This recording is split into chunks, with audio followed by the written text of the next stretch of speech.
you actually saw Mike. You went to visit him in jail. Like, talk about how, or what you can share about him and that experience, what it meant to him, because I think it said a lot to people who were saying, I can't get through this. I can't get through that. This brother came back and got $100 million contract with the Eagles, and then ended up keep on building on that success.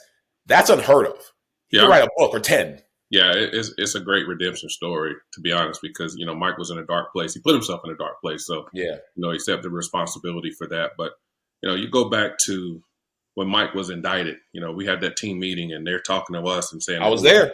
They're listening to your calls, be careful what you're saying. And, as a human, you're like, wait, man, I need to go, check in and tap in with my guy because, he's, I need to find out how he's doing. And then they try to scare you and they're not talking to him. So, it took some time before I had a chance to talk to Mike. And then I remember reaching out to Kevin Winston, our player development director, who I think, or player engagement director now that the title is called. And, I want to, I said, I want to visit Mike, and they said, he's, at the time he was like, hey, we'll try to get you on the list because, his family was visiting. You can only have a certain amount of visitors. He was in one prison camp, moved to another one.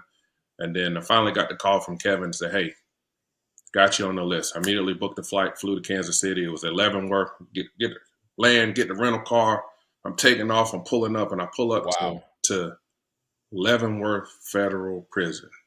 And it's like this enormous and massive, just scariest looking place. I'm walking up the steps. I'm going in. I was like, hey, I'm on a visit Mike Vick. They're like, prison number. I'm like, what? And so I look at my emails. I give them the information, and I'm just nervous. My heart beating. I'm like, this place is crazy. And they were like, yeah, you're in the wrong place. You need to go to the prison camp. He's like, go down the road, turn here, do this, do that, and it'll be right there. And that's what I did. So I went to the prison camp. It was a little bit more minimum security, so it wasn't as intimidating. A huge Leavenworth, big ass facility, and I get in and I'm talking to Mike, and I'm just like, man, this conversation is so different. It's like Mike's like, man, like, thanks for being here. I hadn't had a chance to tap in with too many people. I've learned a lot sitting here. He's actively planning steps to, as he's getting out, as he's going to try to focus on getting out. And I'm just like, man, Mike has a plan. Mike's humble.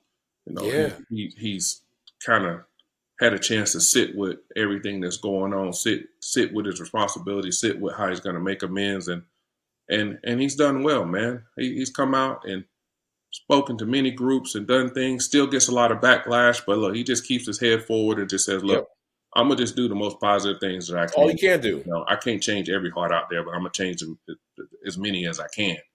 And, he got that call from, Tony Dungy. They got him connected with Andy Reid. They bring him up to Philly. And then next thing you know, he's throwing 5 touchdowns with, against the Commanders. And I'm just like, okay, he's got it. He's on his way. And, it's been a fun ride to watch after that.